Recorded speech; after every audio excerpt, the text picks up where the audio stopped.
Hey, welcome to Sylvie's Technique Vlog. If this is your first time watching a technique vlog, these are just kind of my ruminations, ways of thinking about technique, something that I'm working on, something that I just learned, something that I just noticed. They're not demonstrational, they're not necessarily instructional. They are helpful to a lot of people, which is really nice. I like that about them. But one of the reasons I'm sitting rather than standing up and demonstrating stuff is that that's not necessarily how my technique vlogs go. They're really about like thinking about technique.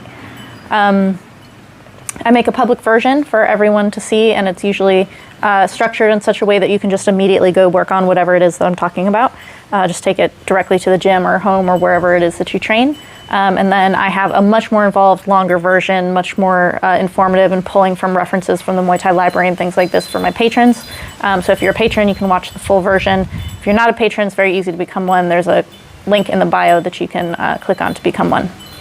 So this morning I'm at the gym, and I'm kind of like getting back into being able to do full pad work.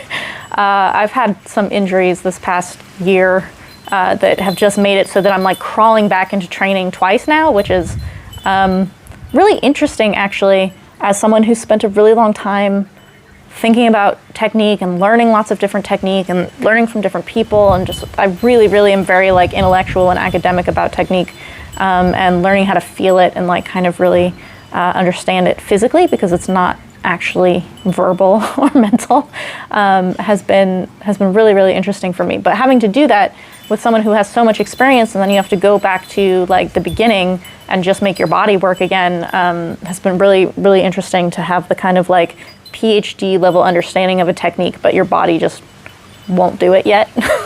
Not because you don't know how, but because you literally can't do it.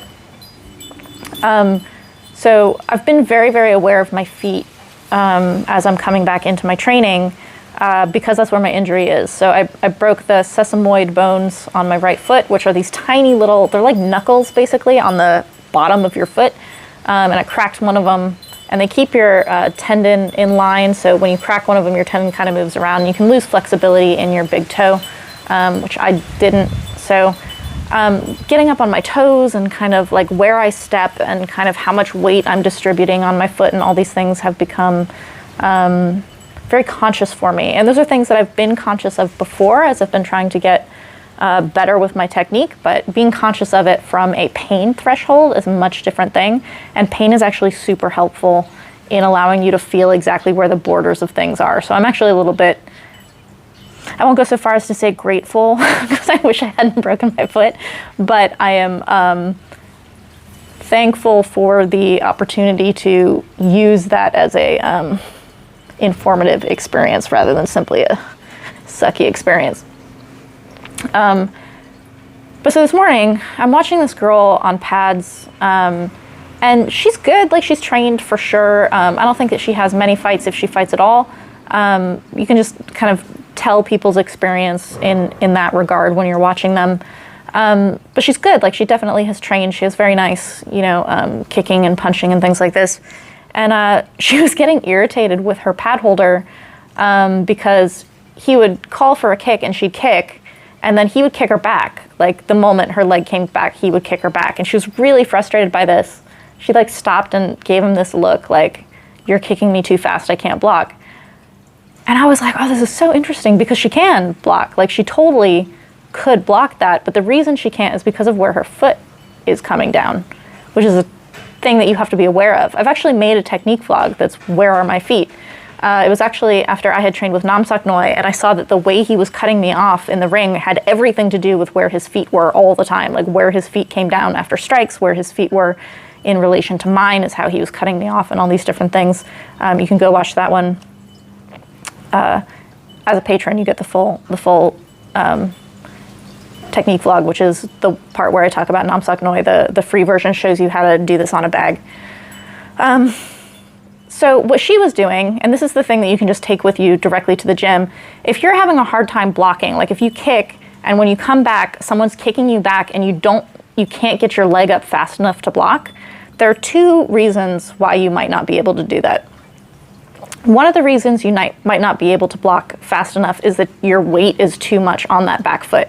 So some people, after they kick, they put their weight on their back foot, they like rock back onto their back foot as they're coming down to balance themselves, and you can't, if your weight is on your back foot, you're not going to be able to pop it back up again.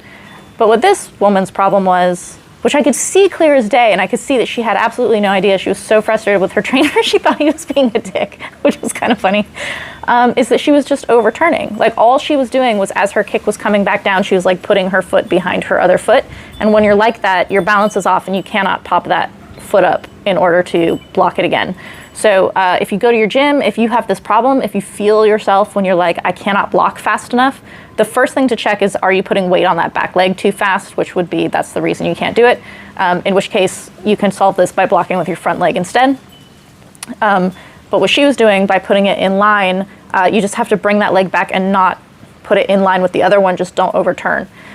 In the full technique vlog that I have for my patrons, I have film of myself. I did this on a bag to show where the foot should be coming down, as like a very clear example of what she was doing, and then what I know to do. And this is something that I learned from Carhot, and that's how you get your leg up fast enough to block when you think it's your trainer's fault.